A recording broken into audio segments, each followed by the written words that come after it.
The Auditor-General provides assurance to Parliament on the accountability and performance of the Victorian public sector.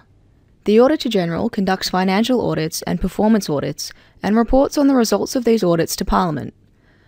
On 12 November 2015, the Auditor-General tabled his audit report, Public Hospitals, 2014-15 Audit Snapshot.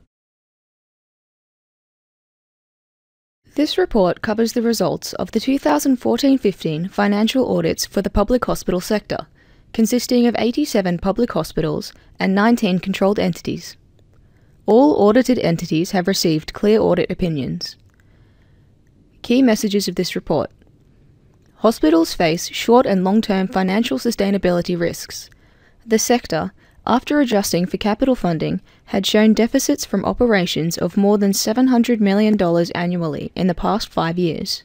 This has contributed to short-term cash flow issues, where we found hospitals had to stretch paying creditors beyond 30 days and also used money, such as those held for specific purposes and foundation donations, for operational purposes.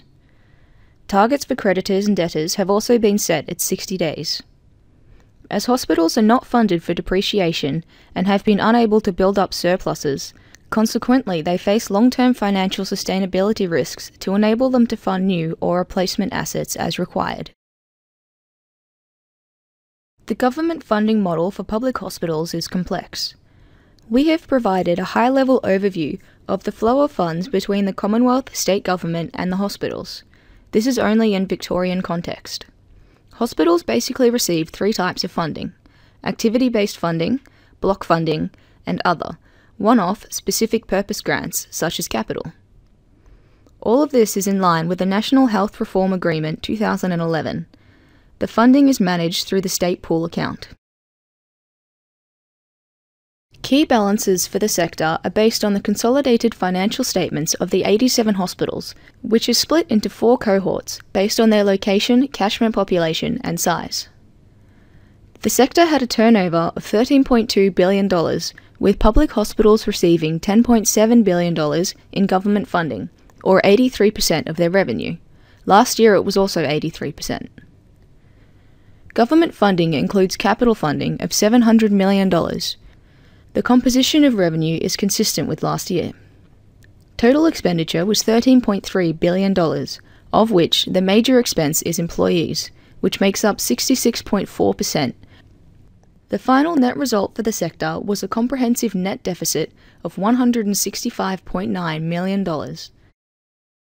We have compared the comprehensive result, as discussed in the previous slide, with the operational result.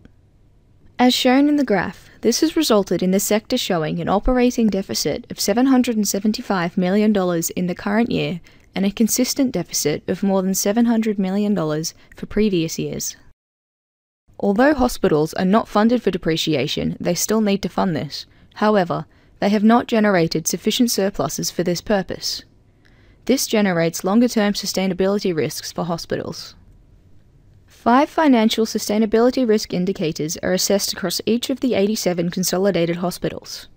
Indicators have been enhanced slightly since prior years to make sure they are consistent across other sectors, but only minor changes were made, such as the net result and liquidity ratios do not make any adjustments for one-off or unusual items, and the previous self-financing ratio has been replaced by the internal financing ratio. This assessment is based on audited financial statements, not just operational items, so includes capital funding. Of the 5 indicators, 3 are short-term, net result, liquidity, and available cash days, and 2 are long-term, capital replacement, and internal financing. This year, 31 letters of comfort were issued by the Minister for Health, 32 in 2014. A letter of comfort is only requested by the hospitals when they need cash flow support to enable them to meet current and future operational obligations for a minimum of 12 months from the date of certification of the financial statements. In terms of short-term indicators, we found 69 hospitals had a net comprehensive deficit and 48 had a liquidity ratio of less than 1, where 1 represents breaking even. Hospitals hold $12.3 billion of assets, and the depreciation expense was $770 million. In terms of long-term indicators, over 50% of hospitals were rated high risk for capital replacement, and more than 80% were rated high risk for internal financing in each of the past 5 years. The implications are that hospitals face short and long-term financial sustainability risks, hospitals face short-term cash flow issues, and hospitals have been unable to generate surpluses to fund asset renewal and replacement.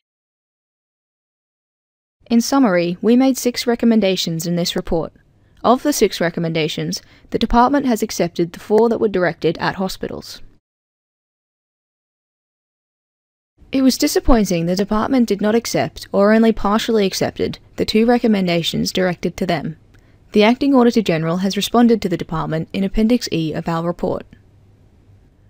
The recommendation not accepted by the department was to review public hospital funding and provide sustainable operational funding to enable hospitals to replace or acquire new assets as required.